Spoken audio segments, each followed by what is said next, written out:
இன்னொன்னு தாவேக்கா தங்களை தானே ரொம்ப விளம்பரப்படுத்திக்கிறாங்களோ அப்படிங்கிற ஒரு குற்றச்சாட்டு இருக்குது. எப்படி பாக்குறீங்க? அதாவது சத்தியமா சொல்றேனே, இந்த வார்த்தையெல்லாம் எப்படி சொல்ல முடியுதுன்னு தெரியல. ஏன் அவங்க சொல்றாங்க? நான் முதல்ல கேட்கிறேன், ஒரு 2 கேள்வி இதுல கேட்கிறேன்.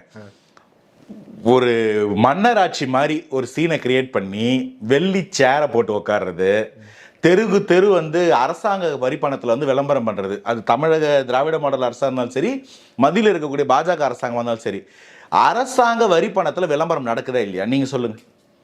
அரசாங்க பள்ளிக்கூடங்கள்ல ஈவெண்ட் கட்சிக்காரங்க முன்னிலையில் நடத்துறாங்களா இல்லையா? இப்போ இது நீங்க விளம்பரம் சொல்லுங்க, என்னன்னு சொல்றீங்க? இல்ல அமைச்சர்கள் போறது நம்ம தப்பு சொல்ல முடியாது தானுங்க. அமைச்சர்கள் போய் வெள்ளிச்சேரில் உட்கார சொல்லுதா? நம்ம என்னங்க மன்னராட்சியாங்க? எல்லாருக்கும் ஒண்ணுதான். அதாவது கான்ஸ்டியூஷன் என்ன சொல்லுதுன்னா, பிரைம் மினிஸ்டரையும் சீஃப் மினிஸ்டரும் என்ன சொல்லுதுன்னா, ஒரு மினிஸ்டர்ஸ் ஒரு கேபினெட் ஒன்று அமைப்போம், அதுல ஃபர்ஸ்ட் அமங் ஈக்குவல்ஸ், இவங்க எல்லாரும் சமமானவர்கள், ஒவ்வொருத்தருக்கும் ஒரு இலாக்கா, இதுல முதன்மையானவங்க இவங்க தான் டைரக்டா ரெஸ்பான்சிபிள், அசம்பிளிக்கோ கவர்னருக்கோ. கேள்வி கேட்டால் அவர் எல்லாரையும் கேட்க முடியாது, இவரை கேட்கலாம். அதுக்கான ஒரு ரெப்ரசன்டேட்டிவாக தான் பிரதமரையோ முதல்வரையோ வந்து கான்ஸ்டியூஷன் சொல்லுது. அந்த மாதிரியா நடக்குதுங்க?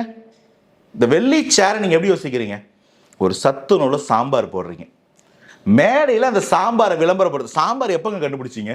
2025 மேடையில் ஐயோ எப்பா இந்த மாதிரி சாம்பாரை சாப்பிட்டதே இல்லைன்னு ஒருத்தவங்க பேசுறாங்க.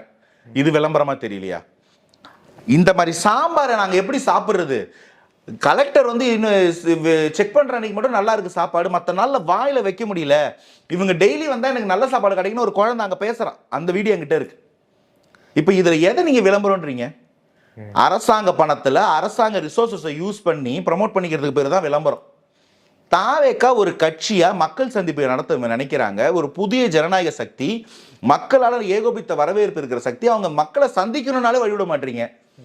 தாவேக்கா ஒரு இடத்துல மக்கள் கிட்ட பேசுறதுக்கு ஒரு ஆன்லைன் மீடியா யூஸ் பண்ணா உங்களுக்கு உடனே வந்து அது விளம்பரமா தெரியுது. இப்போ சொல்லுங்க, உங்களோட விளம்பரம் என்ன? தாவேக்கா மேல இருக்க குற்றச்சாட்டுன்னு சொல்லுங்க.